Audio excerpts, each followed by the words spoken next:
It's time that we get serious and we put these kids away and we start holding parents accountable.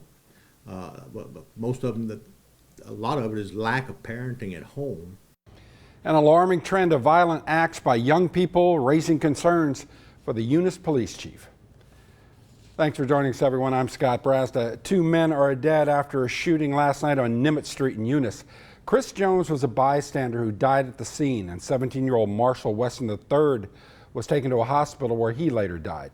3's on the street. Our Victor Georges joins us from Eunice with what the chief believes is causing this unfortunate trend.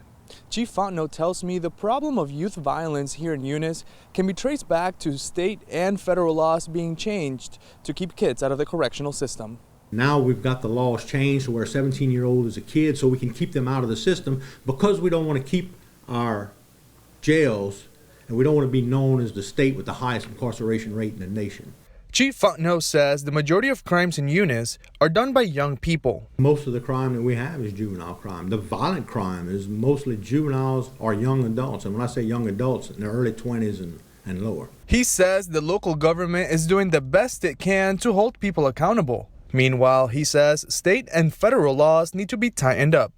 Whenever you start letting people out of prison and you refuse to send them to prison and you change the laws to make it easier for them to stay out of prison, we end up with problems like this. The government, our society and the government has created this problem that we have today.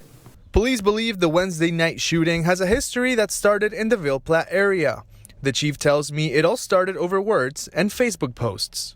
And then they came here yesterday deciding that they were going to try to be men. And he says the recent crimes are simply childish and senseless. He tells me he understands the fear that people are feeling to speak out, but he's urging the public to say something if they see something. 3's on the street. I'm in Eunice. Victor Georges, KATC TV3.